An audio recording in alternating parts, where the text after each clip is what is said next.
नाज़रीन अस्सलामु अलैकुम वरहमतुल्लाहि वबरकातुहू। सीधी बात के ताज़ा तरीन प्राइम टाइम में आप लोगों का इस्तकबाल है। नाज़रीन, मैं अंसार अजीज़ नदवी आज की इवनिंग प्राइम टाइम में आप लोगों के सामने मिस्र की एक ऐसी ख़बर रखूँगा, बहुत ही अफसोसनाक ख़बर है कि 11 इखवानुल मुस्लिमीन के अराकीन को या मेम्बरान कहें, उनको सज़ाए उमरकैद दे दी गई है जासूसी का ज़बरदस्त इल्ज़ाम लगा करके।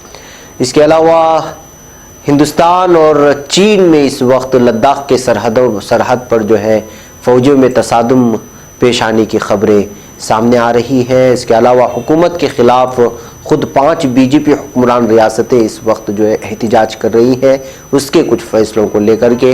इधर कर्नाटक में साबिक़ वज़ीर शिव कुमार की गिरफ़्तारी को लेकर के हंगामे शुरू हो गए हैं और ज़बरदस्त एहतिजाजात किए जा रहे हैं। इन तमाम तफ़सीलात को आप लोगों के सामने रखता हूँ। इससे पहले आप लोगों से दरख्वास्त है कि जिन लोगों ने हमारे चैनल को सब्सक्राइब नहीं किया है, सब्सक्राइब कर लें और हमारी इन वीडियोज़ को दूसरों तक पहुँचाने में हमारी मदद करें।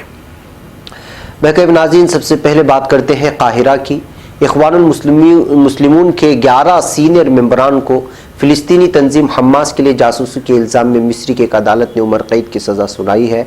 खबर रसा एजेंसी AFP की रिपोर्ट में अदालती ज़राए के हवाले से बताया गया कि सज़ा पाने वालों में इखवानुल मुस्लिमून के सबसे बड़े रहनुमा मुर्शिद आम मोहम्मद बदी और उनके नायब खैरतुश शातिर शामिल हैं। इन दोनों रहनुमाओं को उमरकैद की सज़ा सुनाई गई है, जिसकी मुद्दत मिस्र में 25 साल है। रिपोर्ट्स के मुताबिक इखवानुल मुस्लिमीन के दीगर 5 अराकीन की भी 7 से 10 साल तक की कैद की सज़ा सुनाई गई, जबकि 6 अफराद को रिहा कर दिया गया। ज़राए का कहना था कि इन तमाम अफराद पर गैर मुल्की तंजीमों के ताउन से जराइम करने का इल्ज़ाम था, जिनमें फ़िलिस्तीनी तंजीम हमास और लबनान से ताल्लुक़ रखने वाले अस्करी जमात हिज़्बुल्लाह शामिल है। मज़कूरा केस में इब्तिदाई तौर पर मिस्र के साबिक़ सदर मोहम्मद मुर्सी को भी मुलव्वस किया गया था, जो अदालती पेशी के मौके पर तबीयत ख़राब होने की वजह से वफ़ात पा गए थे।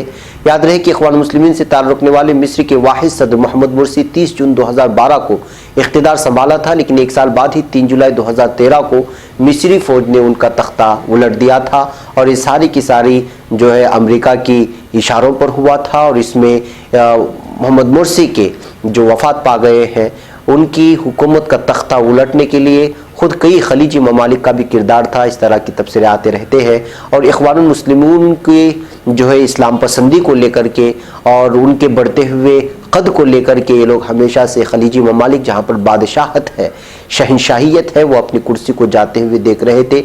इस वजह से एक ही साल के अरसे में अमेरिका और इसराइल की मदद लेकर के मोहम्मद मुर्सी के हुकूमत का तख्ता पलट दिया और वहाँ पर एक इसराइल नवाज जिसको सीसी कहते हैं, उसने जबरन जो है अपने फ़ौज का सहारा लेते हुए उस कुर्सी पर कब्ज़ा कर लिया और जमहूरियत में मुकम्मल तौर पर जो है कत्ल किया गया मिस्र में। और अब लगातार जो है इखवानुल मुस्लिमीन से वाबस्ता अराकीन पर कभी कैद की सज़ाएँ सुनाई जा रही है तो कभी मौत की खबर सुनाई जा रही है मिस्र में, जो बहुत ही अफसोसनाक है। भाई कईब नाज़रीन, अब हम बात करते हैं हिंद और चीन की। लद्दाख में पेगोंग झील के नज़दीक बुध को हिंदुस्तान और चीन के फौजियों के दरमियान झड़प और कहासुनी हुई है, जिसे बाद में बातचीत के जरिए सुलझा लिया गया है, ये खबरें आ रही हैं। हिंदुस्तानी फौजी कल सुबह झील के शिमाली किनारे पर गश्त कर रहे थे कि उसी वक्त वहाँ आए चीनी फौजियों ने उस जगह को चीन का इलाका बताते हुए उस पर एतराज़ जाहिर किया। इस बात पर दोनों फौजों के जवानों के दरमियान मामूली झड़प और कहासुनी हुई। कुछ वक्त बाद दोनों फरीकों के फौजी अपने अपने इलाके में लौट आए। फौज के ज़राए ने इस वाक़े की तस्दीक करते हुए जुमेरात को बताया कि चीन की फौजियों ने पेगोंग झील के नज़दीक गश्त कर रहे हिंदुस्तानी फौजियों की वहाँ मौजूदगी पर एतराज़ जाहिर किया था। हालांकि इस मामले को बाद में वफ़द सतह की बातचीत से सुलझा लिया गया। उन्होंने ये भी कहा कि इस तरह के वाक़यात हकीकत में लाइन ऑफ कंट्रोल की सूरत हाल के सिलसिले में अलग अलग तस्वुरात की वजह से होते हैं। दोनों फरीकों के दरमियान इस तरह के वाक़यात के हल के लिए सिस्टम मौजूद है। इस सिस्टम के ज़रिए से इन वाक़यात को हल किया जाता रहा है। वाज़ेह है कि वाक़या चीन के सदर शी जिनपिंग के अगले महीने हिंदुस्तान के दौरे से पहले हुआ है। हिंदुस्तानी फौज के mountain strike cover Arunachal Pradesh में चीन की सरहद से मुत्तसिल इलाके में अगले महीने ही एक ज़बरदस्त फौजी मशक हम विजय करने जा रही है। भाई कैफ नाज़रीन, एक तरफ सरहदों पर इस तरह की जो पड़ोसी ममालिक होते हैं वो अपनी जगहों को लेकर के इस तरह के इख्तिलाफ पैदा होते ही रहते हैं। और चूँकि इस वक्त लद्दाख को लेकर के और कश्मीर को लेकर के जो सूरत हाल है, ऐसे हालात में हिंद और चीन की फ़ौजें अगर भिड़ जाती है तो ये भी जो है बड़ी ही तशवीशनाक बात साबित होगी। बहरकैफ जो खबर अच्छी आई वो ये है कि जो है अब बातचीत के ज़रिए से मामला हल कर लिया गया। बहरकैफ नाज़रीन, लगता है कि अब ख़ुद बीजेपी हुकूमतें मरकजी हुकूमत के फैसलों से नाराज नजर आ रही है। जी हाँ, ट्रैफिक कानून 2019 के नाफिज होने के बाद से ही ये मौजूए बहस बना हुआ है। सबसे ज्यादा बहस ट्रैफिक कानून तोड़ने के बाद लगने वाले जबरदस्त जुर्माने की हो रही है। अलावाजी 1 सितंबर को कानून नाफिज हुआ और 11 सितंबर तक इसका जुगाड़ भी निकल गया। कई रियासतों ने कानून में तब्दीली लाकर लोगों को भारी जुर्माने से राहत दी है। कई रियासतों ने कानून को मानने से ही इनकार कर दिया है। ट्रैफिक के नए कानून का सबसे ज्यादा बीजेपी हुक्मरान रियासतों में मुखालिफत हो रही है। बीजेपी हुक्मरान रियासत समेत कई रियासती हुकूमतों ने इस कानून को नाफिज करने से इनकार कर दिया या फिर जुर्माने की रकम निस्फ कर दी गई है। एक मुल्क एक कानून की बात करने वाली बीजेपी अब कशमकश की हालत में है। लोकसभा इंतखाबात में जबरदस्त अक्सरियत हासिल करने वाली बीजेपी अपनी ही रियासती हुकूमतों से मरकज के जरिए पास कानून नाफिज नहीं करवा पाई। अभी तक 5 बीजेपी हुक्मरान रियासतों ने मरकजी हुकूमत के कानून के असर को कम करने का काम किया है। पहला नाम है गुजरात का। सबसे पहले वजीर आजम नरेंद्र मोदी और वजीर दाखिला अमित शाह की आबाई रियासत गुजरात ने ही मरकजी हुकूमत के फैसले से दूरी बना ली। रियासत के वजीर आला विजय रूपानी ने कई जुर्मानों पर भारी छूट देने का ऐलान कर दिया। गुजरात हुकूमत ने औसतन 90% की तखफीफ की है, जैसे एम्बुलेंस का रास्ता रोकने पर 10,000 की जगह 1,000, बाइक पर और लोड पर 1,000 की जगह 100 रुपये, बगैर रजिस्ट्रेशन की मोटरसाइकिल पर 5,000 की जगह सिर्फ 1,000 रुपये का जुर्माना है। गुजरात के बाद महाराष्ट्र ने भी इस कानून को मानने से इनकार कर दिया। गौरतलब है कि मरकजी वजीर बराए ट्रांसपोर्टेशन नितिन गडकरी का ताल्लुक महाराष्ट्र से ही है और वो इस कानून को हर हाल में नाफिज करवाना चाहते हैं, लेकिन उनकी ही आबाई रियासत ने इस नए कानून से किनारा करने का फैसला कर लिया है। दरअसल महाराष्ट्र में कुछ ही महीनों में इंतखाब होने वाले हैं। ऐसे में रियासत के वजीर आला देवेंद्र फडणवीस कोई जोखिम में नहीं उठाना चाहते। महाराष्ट्र के वजीर बराए ट्रांसपोर्टेशन इस इशू पर नितिन गडकरी को चिट्ठी भी लिखने वाले हैं।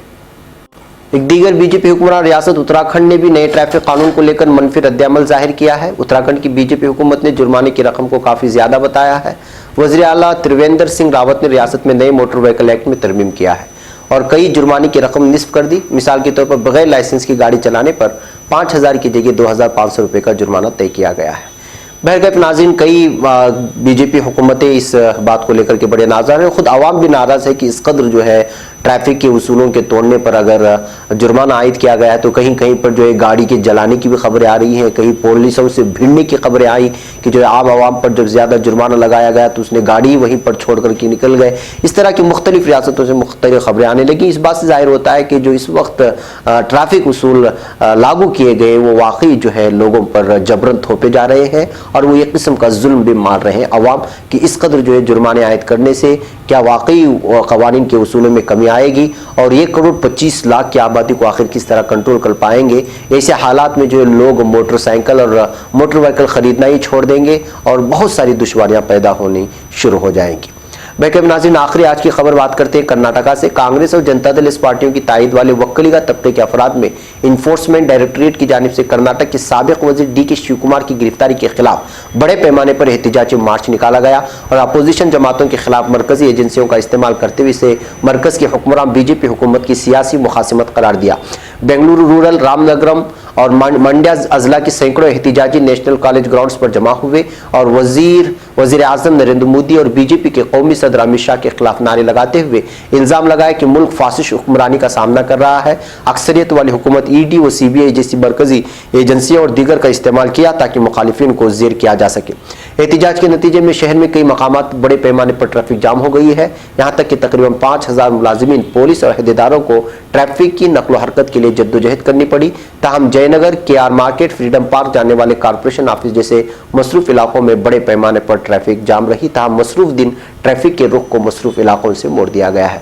बहरकैफ नाज़रीन, मुख्तलिफ हलकों से बीजेपी, मरकजी बीजेपी हुकूमत के खिलाफ जो है नाराजगी पाई जा रही है और ये इल्ज़ाम लगाया जा रहा है कि जो है जितने भी आइन के धड़े होते हैं, जैसे पुलिस इंतजामिया हो, सीबीआई हो या आइन हो, उन तमामों का इस्तेमाल करके जो है मरकजी हुकूमत इस वक्त जो है दुश्मनी वाली सियासत करने पर उतर आई है और अपने सियासी दुश्मनों को जो है जेर करने के लिए तुली हुई है और इस तरह की चीज़ों के लिए वो जो आइन के मातहत आते हैं उन इंतज़ामिया को, उन महकमों को इस्तेमाल करने पर मजबूर कर रहे हैं अफसरान को ताकि वो अपनी सियासी दुश्मनी निकाल सके।